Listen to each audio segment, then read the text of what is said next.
People are selfish. Humans, as a species, are naturally selfish. Now, let me explain myself here. Selfishness, as defined by the Cambridge English Dictionary, is the excessive interest in oneself.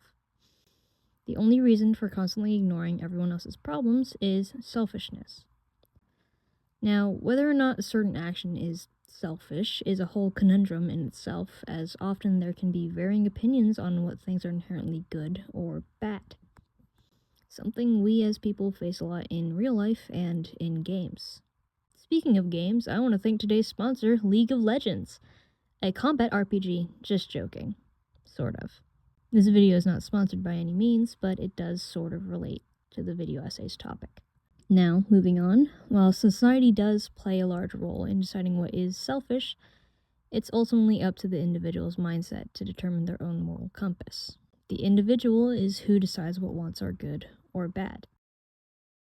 Everyone is born with greed. It's a part of a survival mechanism that is inherently part of human nature. In Katie Dahl's published article, Are Humans Selfish by Nature? Yes, But We Can Change, 2013, she writes, genes are selfish, not consciously of course, but those that still exist have outcompeted countless other genes. This is ultimately selfish behavior. That is, behavior that benefits the individual at the expense of others. Even down to the cellular level, it's ingrained in a human's body to be selfish. Time and time again, humanity has shown itself to go out of its way to benefit itself, even at the expense of others. Overfishing, overlogging, stuff like that. You can even see it in popular games like Uno, Soma, even Minecraft. Just look at the 2b2 server and the destruction it has. Granted, it is a fun sort of chaos. Now, the most notable examples of this are attributed to the tragedy of the commons. The publication, Can Humankind Escape the Tragedy of the Commons, delves into this stating, in his profoundly influential paper, The Tragedy of the Commons, 1, Hardin wrote, ruin is the destination toward which all men rush, each pursuing his own best interests in a society that believes in the freedom of the commons. Freedom in a commons brings ruin to all. An example of one of these commons I mentioned is overfishing.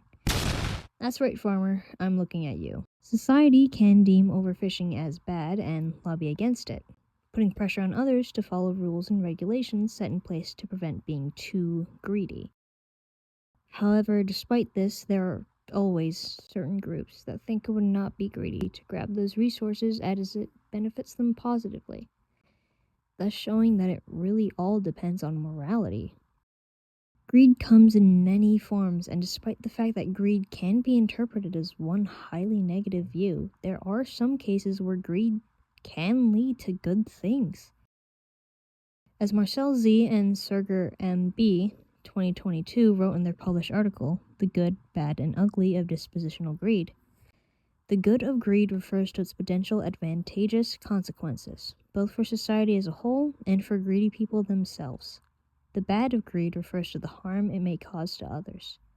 The ugliness of greed refers to the disadvantageous consequences of being greedy for people themselves. It's not necessarily a black and white type of subject. There is a sort of sliding scale as to how greedy people are, and it's vastly complex.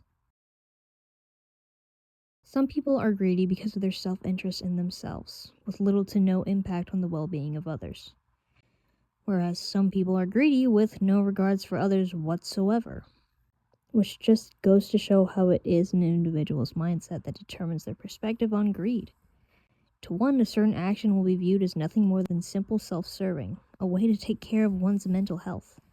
But to another, that very same action could be something that hurts others just to benefit oneself.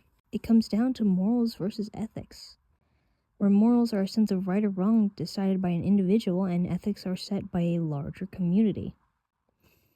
Greed is one such thing that can technically fall under both. Ultimately, it's down to the individual as to where it lands in terms of right or wrong.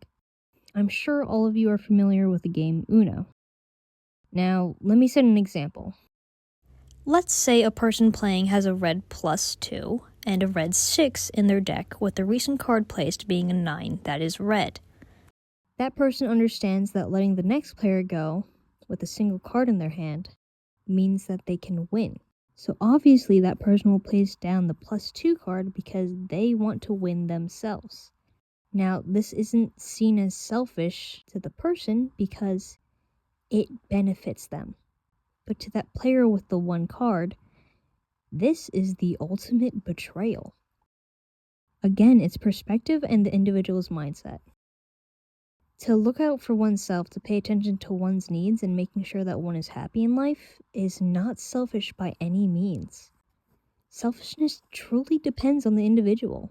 There's a lot of gray area between what one would call selfish and what another would call simple self-serving. People have basic needs and needs attuned to each individual. And when those needs are not met, people often feel dejected, irritable, or even depressed. Hence why it's important to be selfish from time to time to make sure one's needs are getting met, especially so that individuals are not neglecting self-care. Enkling A 2018 even mentions that people should not avoid their basic needs like food and water. So they should not ignore other basic needs like human connection or exploring creativity. Sometimes selfishness isn't inherently bad from time to time. There comes a point where an individual has to learn to put themselves first, to take care of themselves and their own values and ideals. Everyone is born with greed. It's a part of a survival mechanism that is inherently part of our human nature. Yes, society does play a large role in what most people think is acceptable or not, but ultimately it comes down to each and every person.